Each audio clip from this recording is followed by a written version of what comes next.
हम दुनिया में गए टहलने के लिए, मृतलोक में टहलने के लिए गए।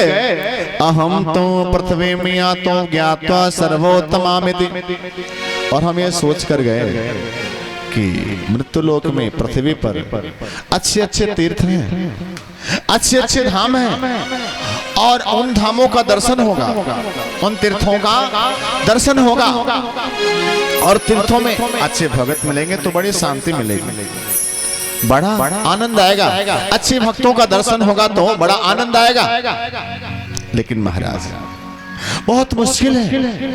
मैं बहुत सारे तीर्थों में टहला, हरे क्षेत्रम कुरुक्षेत्रम श्रीरंगम सेतु बंधनम, हरिद्वार में गए, कुरुक्षेत्र में गए, रंगनाथम में गए, लेकिन नापस्यम कुत्रचित् चर्म, कहीं भी शांति नहीं मिले। क्यों? कलिना धर्म मित्रयम, ये कलयुग जो है, कलयुग का मित्र है अधर्म, ये पाप जो है कलयुग का मित्र है। नारद ने कहा कलयुग का मित्र अधर्म है, पाप है, इस कारण से हर जगह पाप फैल गया है, हर जगह पाप बढ़ गया है, हर जगह पाप का बोलबाला है। सत्यम नास्ति तपः शौचम दयादानं न विद्यते, कहीं भी सत्य नहीं रह गया, कोई सत्य नहीं बोलना चाहता। लोग झूठ में पारंगत हैं, झूठ में बहुत प्रवीण हैं। आज के लोग झूठ में एमए बीए पास है ना? आज के लोग झूठ में एमए बीए पास है। अच्छा, झूठ के तरह तरह के कैटेगरी को भी जानते हैं, झूठ के तरह तरह के क्वालिटी को भी जानते हैं। ये वाला झूठ कितना काम करेगा, वो वाला झूठ कितना काम करेगा, बीच वाला झूठ कितना करेगा। बहुत होशियार है, तरह तरह के झूठ को बोल लेते हैं। क्यों प्रेम जी, है ना? बहुत पारंगत है, बहुत विद्वान है झूठ में आज के लोग। सत्यम नास्ति आजकल, अच्छा बड़ी विडंबना है, दुनिया में जितना जो झूठ बोल लेता है उतने वो बुद्धिमान कहा जाता है ना? जितना झूठ बोल ले उतने उसकी प्रशंसा होती है। वही लोग कहीं हमार भैया बड़ा होशियार बात है, बहुत होशियार बात है, है ना? बाप लोग कहेंगे बेटा हुआ हमार तो सबके जीतिया वाला है, इतना बुद्धि हो करे भाई कि केहू पेश ना पाए। सजनों, सत्यम नास्ते, आजकल सत्य नहीं रह गया, और तपः शौचम, आजकल त्याग भी नहीं रह गया, आजकल त्याग भी नहीं रह गया। कौन त्याग करना चाहता है? आपको लगता है कि बहुत समृद्धि हो, बहुत सुख हो तो अच्छा जीवन है? नहीं, बहुत समृद्धि, सुख हो, भोग हो, अच्छा जीवन नहीं है। जीवन में त्याग आता है तो जीवन अच्छा बनता है, जीवन में त्याग आता है तो जीवन अच्छा बनता है। अग्नि है ना, अग्नि पे जो चीज पकाया जाता है तो अग्नि उसके अशुद्धियों को दूर कर देती है, अग्नि उसके अशुद्धियों को दूर करती है, अशुद्धियों का त्याग कर देती है। समझ रहे बात को? अशुद्धियों का, अग्नि अशुद्धियों को त्याग कर देती है। हम लोग पका के खाते हैं ना, अगर बिना पकाए खाएं तो पेट महाराज खराब हो जाए, है ना? पेट खराब हो जाए, फिर कोई डॉक्टर काम ना करे। तो अग्नि अशुद्धियों को दूर कर देती है, त्याग कर देती है। सजनों, हमें भी वैसे भोजन तो करना चाहिए, भोग तो जीवन में जरूरी है, एक मात्रा में। जैसे अगर खेत में बैल को चलाना है तो बिना खियाए पियाए चले वो तो चली है, तो का खियाए पियाए के दुरुस्त रखो, लेकिन इतना ना खियाए दो कि हर जोठा लेके भाग जाए, इतना ना मोटवा दो काबू में रहे, इतना खिलाइए कि वो चलता रहे, ठीक चलता रहे। ऐसे इंद्रियों को जीवन में थोड़ा भोग चाहिए ताकि जीवन चलता रहे, पर भोग में इतना लिप्त ना हो जाए कि भोग रोग लेकर आ जाए। सजनों, ग्रहण करना चाहिए, लेकिन अग्नि के समान त्याग पूर्वक अशुद्धि को त्याग दीजिए, अशुद्धि को त्याग दीजिए, शुद्ध को ग्रहण कीजिए। सजनों, जीवन संयमित होना चाहिए, त्याग पूर्वक होना चाहिए। और ध्यान देना, एक सीमा से ज्यादा होने पर शुद्ध भी अशुद्ध हो जाता है। है ना। अब मुँह में मारे कुल्ले भर लो तो मुँह डोलाई जाई, मुँह डोली और डोली मुँह तो कुछ यहाँ से गिरी कुछ यहाँ से गिरी, हाँ ना डोली ना, या तो दोखड़ा चल जाइए अंदर खड़े घुटाई जाए, है ना बात। ऐसे पेटवा में जब जम के ठास लेबो तो पेटवा चली लौटाई जैसे टटरवा धुआं फेंकाला। प्रेम से बोलो वृंदावन भाई लाल। तो आज के लोग त्यागी नहीं है, त्याग नहीं है। आप भोजन करते समय ये विचार रखिए कि हम कितना पचा सकते उतना खाएं, तो जितना नहीं खा सकते उसका त्याग कर दें, तो ये त्याग में जीवन है। और हम जितना नहीं खा सकते उतना खा लेते हैं, खाते खाते चले जाते हैं जब तक गटेक बराबर ना आ जाए कि अब वापस होने वाला है उल्टा, है ना। प्रेम से बोलो वृंदावन भाई लाल की। तपह शौचम, पवित्रता भी नहीं रह गई, ऊपर से क्रीम पाउडर लग जाए, सेंट लग जाए, है ना, लेकिन ठंडी में नहाए हिम्मत ना कही। तो बाहर से सौंदर्य तो लोग बढ़ा लेते हैं लेकिन अंदर से पवित्र नहीं होते, शरीर को शुद्ध नहीं रखते। शौचम दयादानम न विद्यते, दया भी नहीं रह गई, दान भी नहीं रह गया। सज्जनों, आजकल लोग लोभी जीवन जीते हैं। नारद जी ने कहा ये सारी बुराइयां हमने देखा, तो तीर्थों में मैंने कोई शुद्धता नहीं देखी, तीर्थों में कई तरह का पापाचार मैंने देखा। और ये देखते हुए मैं सोचा कि चलते हैं गृहस्थों के यहाँ, तो सद गृहस्थ मिलेंगे, अच्छे गृहस्थ मिलेंगे, तो गृहस्थों के यहाँ बड़ी शांति आएगी, गृहस्थों के यहाँ बड़ी शांति आएगी। और देखिए अच्छा गृहस्थ जो होता है, व्रती तपस्वी धर्मी जो गृहस्थ होता है उसकी भी महिमा संतों के समान होती है। अच्छा गृहस्थ जो अतिथि की सेवा करे, अतिथि की सेवा करे, साधु संतों की सेवा करे, है ना, गरीब पर उपकार करे, निर्बल पर दया करे, तो ये गृहस्थ ऐसा संत होता है। तो नरेश सोचे कि ऐसे गृहस्थ के यहाँ जाएंगे तो शायद कोई ऐसा गृहस्थ मिले तो उसके आचरण को देखकर, उसके भाव को देखकर शांति मिलेगी। देखिए सज्जनों, आपके यहाँ कोई अच्छा व्यक्ति आ जाए ना, अच्छा व्यक्ति कोई आ जाए, अच्छा व्यक्ति कोई बढ़िया संत आ जाए और बड़ा निर्मल मन का हो, बड़ा अच्छा हो, तो आपका जी करेगा कि हमारे बगलियां बैठे तो ठीक रहे, आपका मन करेगा कि बस यहीं बैठल रहे, यहाँ से जाने की इच्छा नहीं होगी। अगर कोई अच्छा रहेगा बहुत अच्छा लगता है। अपनी बात कैसे किया जाए, हम गए थे लोनी दिल्ली के पास, तो वहाँ कथा थी हमारी एक बार, तो लोग सुनने आते थे, तो एक बार एक दो सज्जन थे वो बैठे थे, तो जब हम कुछ देर बाद कुछ बात करके उठे तो महाराज बैठल रहो, अच्छा लग रहा है, आपके साथ बैठने से अच्छा लग रहा है, बैठे रहिए।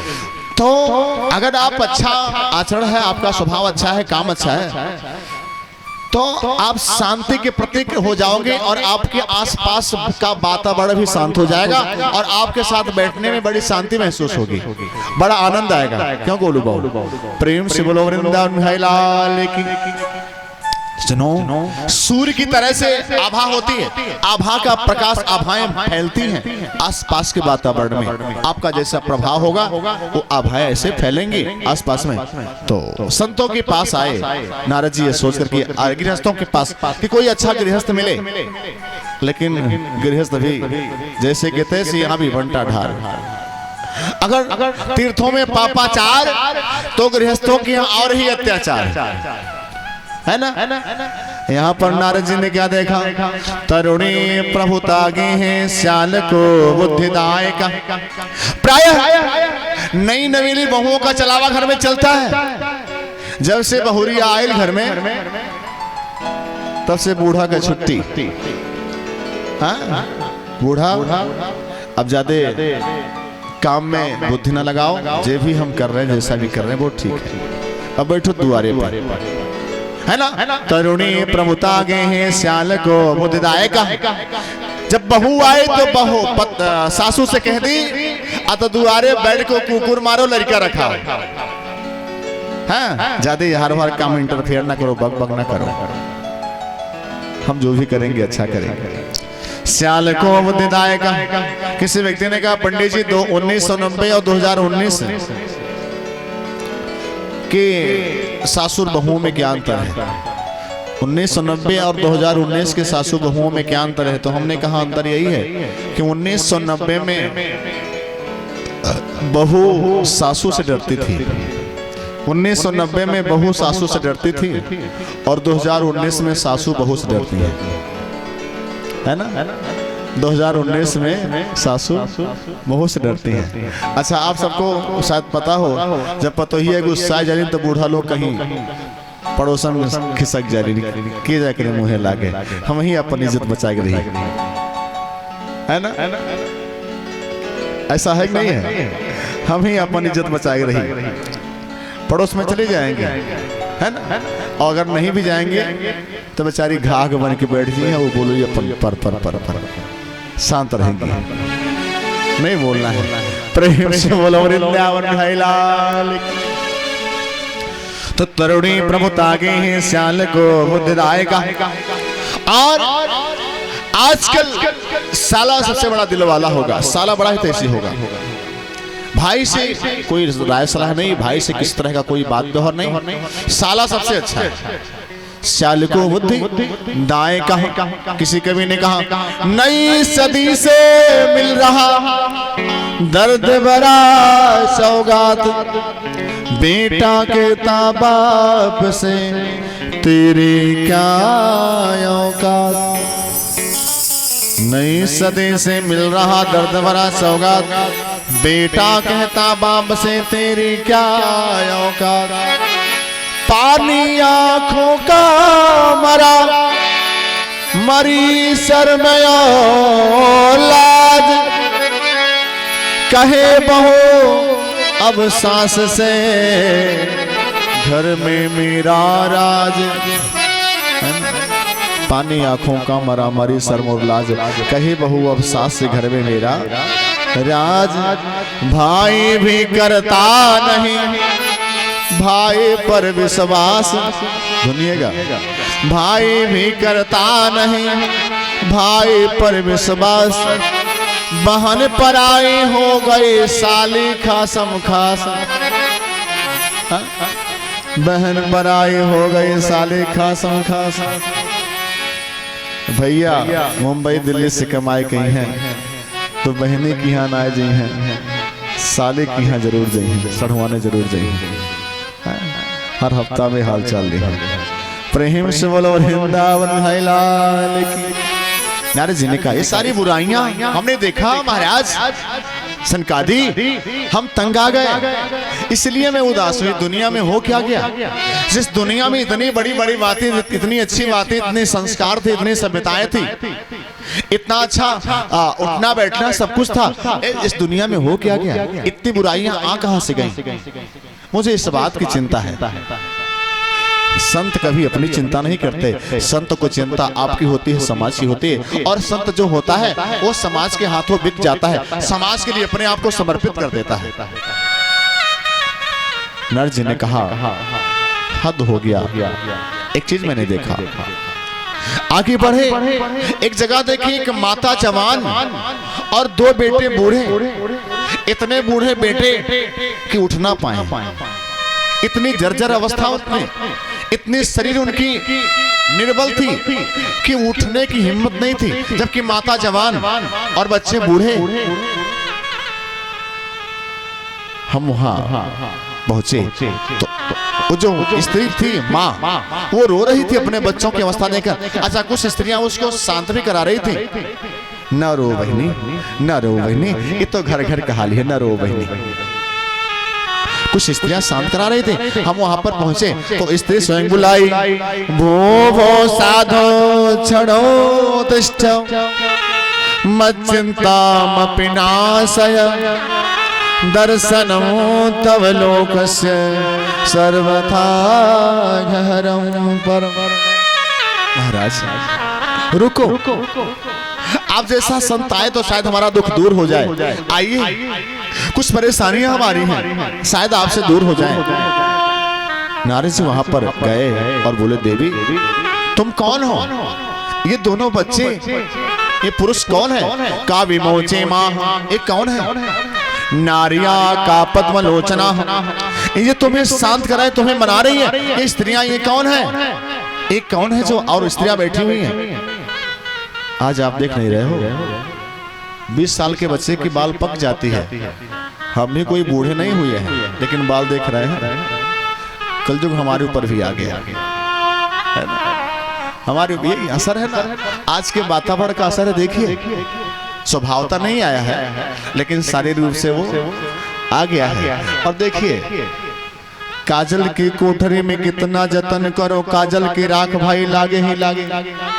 कितना है हो कोई, कितना सती हो कोई, कामने के संग काम जागे ही जागे।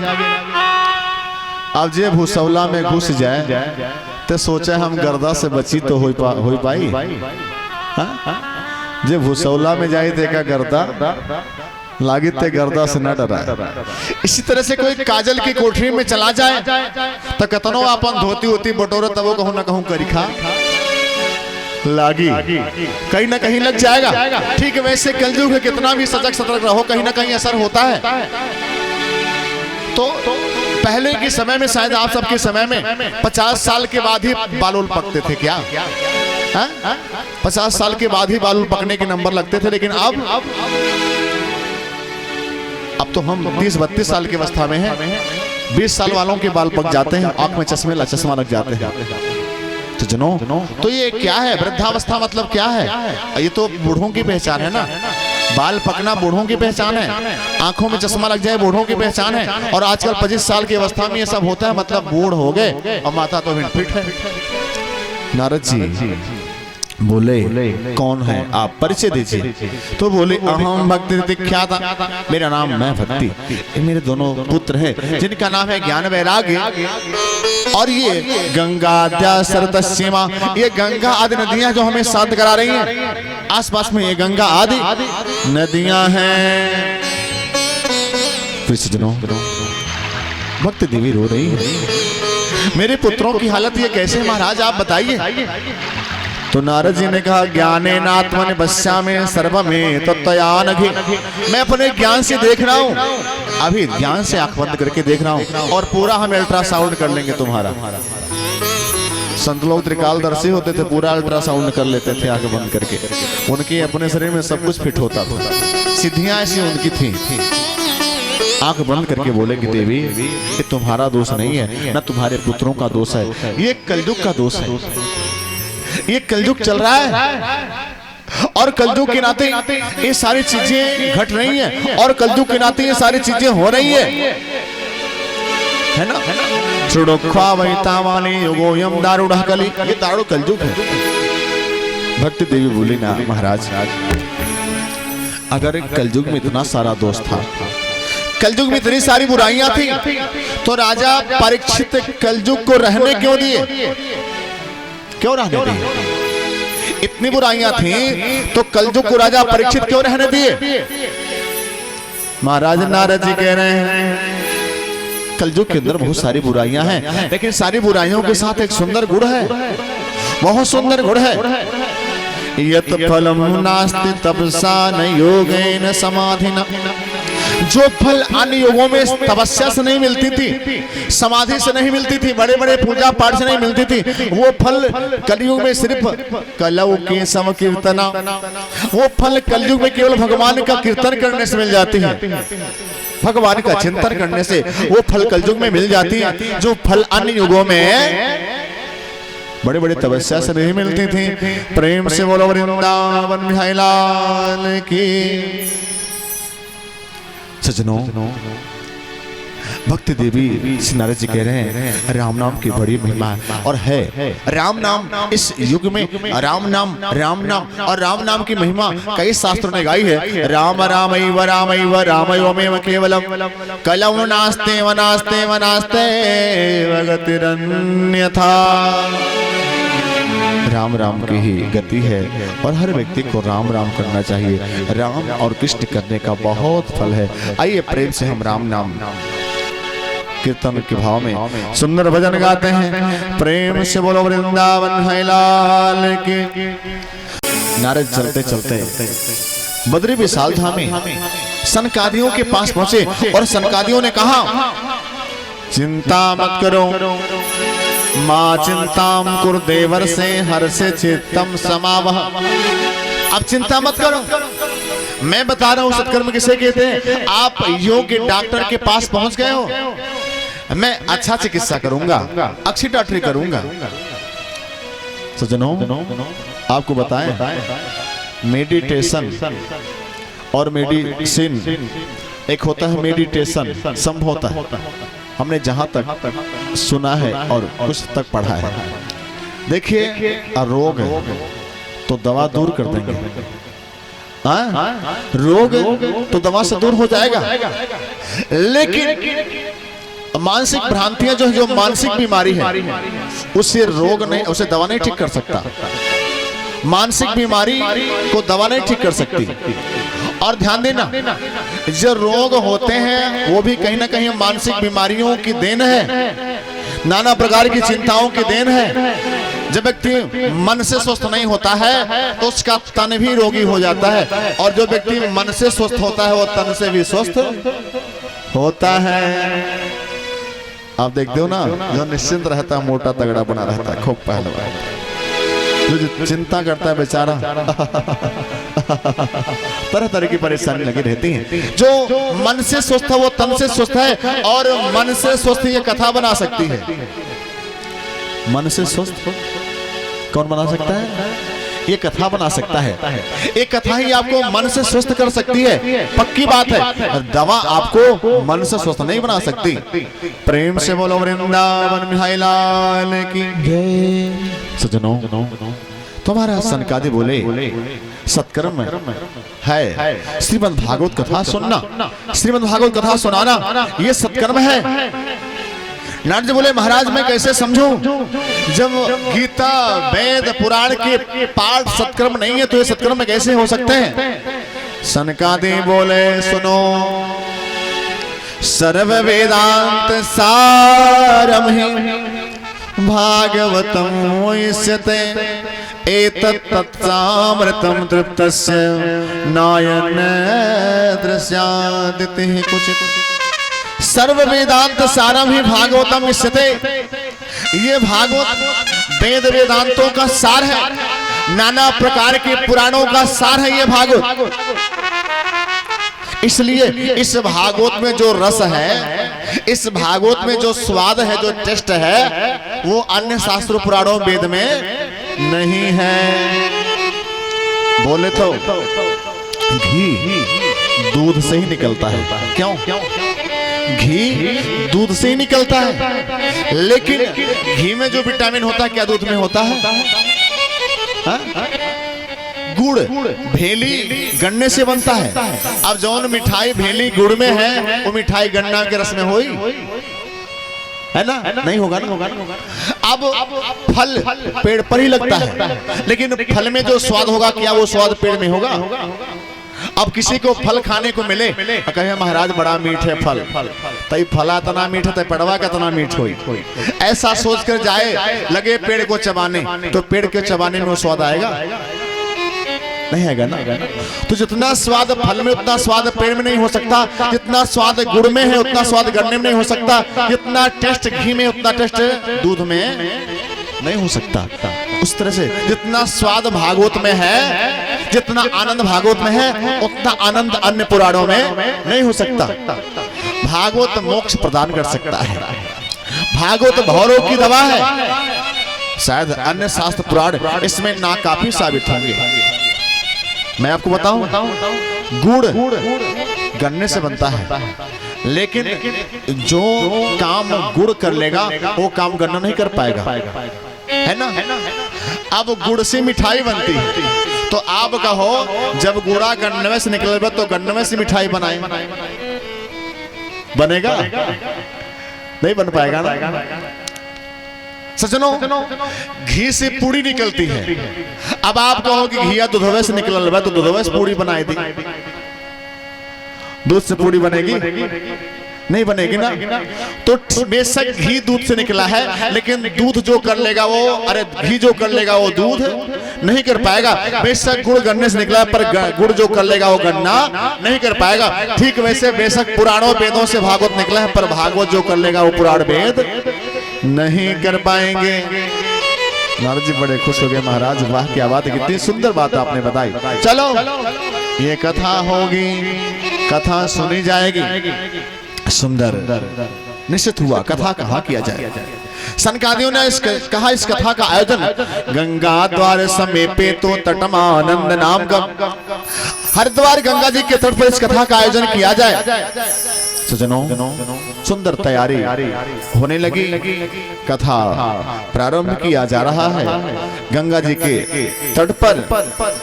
और बहुत बड़े बड़े ऋषि महर्षि भृगु वशिष्ठ चौनस गौतमा मेधातिथि देवल देवरात, भृगु वशिष्ठ च्यवन गौतम मेधातिथि देवल देवरात, बड़े बड़े ऋषि आए हैं कथा को सुनने।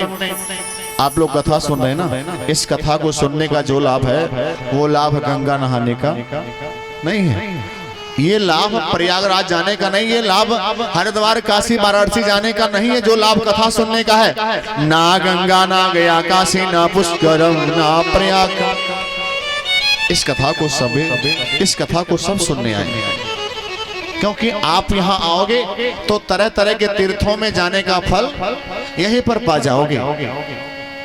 और सुखदेव ने कहा परीक्षित से, सनकादि कह रहे हैं महाराज सौनक जी से, अरे नारद जी से कि आजन्म मात्रम अपि सठेन किंचित चित्तम बधाय सुख शास्त्र कथा न पीता। जिस मूर्ख ने इस कथा को जीवन में नहीं सुना वो मूर्ख नाहक पैदा हो गया। जिसने सुखदेव जी की कथा को नहीं सुना वो नाहक पैदा हो गया, और उसकी मां ने उससे पैदा करने में जो दुख सहा वो दुखों बेकार हो गया। उसने तो धरती का भार पैदा कर दिया। जो कथा नहीं सुनता उस मां ने धरती का भार पैदा कर दिया। और चांडाल वज्रवत्ति नित्यम मिथ्या स्वजन्म जननी जन दुख भाजा, वह गधा है, वह चांडाल है, वह पापी है, फालतू में पैदा हो गया इस दुनिया में। महाराज सुंदर कथा प्रारंभ है। नारद जी कहते हैं इस कथा को सुनकर कैसे कैसे लोग मुक्त होते हैं, किस किस तरह के लोग मुक्त हो जाते हैं। महाराज सनकादि कहते नारद जी ये मत पूछो कि कैसे कैसे लोग मुक्त होते हैं, ये पूछो इस कथा को सुनकर कौन सा पाप रुक पाता है। हर तरह के पाप खत्म हो जाते हैं। आप कौनों पाप किए हो, कोई पाप किए हो, आप कथा सुने तो आपका सारा पाप खत्म। और पंडित जी का माला है ना, सारे पाप को खत्म करता है। और आता है सरफ में आला जो पूरे दाग को खत्म कर देता है। आला आता है ना, आला दाग को खत्म करता है। आता है ना आला, वो दाग को खत्म करता है। पंडित जी का माला पाप रूपी दाग को खत्म करता है, और आला कपड़े के दाग को खत्म करता है। ऐसे भागवत पूरे जीवन के दाग को खत्म कर देता है ना। एक बार सरफ लगाए दो भागवत रूपी सारा दाग साफ। ये मानवा पाप कृतस्तु सर्वदा सदा दुराचार रता विमान गगा क्रोधाग्नि दग्धा कुटिलाशिकामिनः सवतायज्ञेन कलौ पुनन्ते। ए मानवा, जिस व्यक्ति ने बराबर पाप किया और निरंतर पाप किया, आजन्म पाप करता रहा, सदा दुराचार अथाई मार्गा, क्रोधी, कुटिल, कामी, खल, हर तरह की बुराइयां जिसके अंदर थी, उसने कथा सुन लिया तो उसके सारे पाप खत्म हो जाएंगे। अगर जीते जी नहीं सुन सका, मरने के बाद भूत प्रेत बन के सुन लिया तब भी उसके पाप खत्म हो जाएंगे। नारद ने कहा जय हो महाराज। जीते जी को सुनाइए ना, मरने के बाद के सुने, और मरने के बाद क्यों सुनी नहीं, तो मरने वाले व्यक्ति का पाप कैसे खत्म होगा। मरने के बाद सुने, भूत प्रेत की योनि में कोई कथा सुने कैसे मुक्त होगा। महाराज थोड़ा इसको समझा के बताइए, विस्तार से बताइए। तो सनकादि एक इतिहास की कथा सुनाने जा रहे हैं। एक कहानी सुनाने जा रहे पुरानी, जिसमें धुंधकारी गोकर्ण आदि कथा है। तो इस कथा को हम कल कहेंगे। आइए भाव से एक सुंदर भजन करते हैं, इसके बाद आरती कर देंगे। प्रेम से बोलो वृंदावन भाई लाल की। आप सभी लोग ताली की सेवा करते हुए भाव से सुने और इसके बाद आरती में शामिल हों। सारे भक्तों की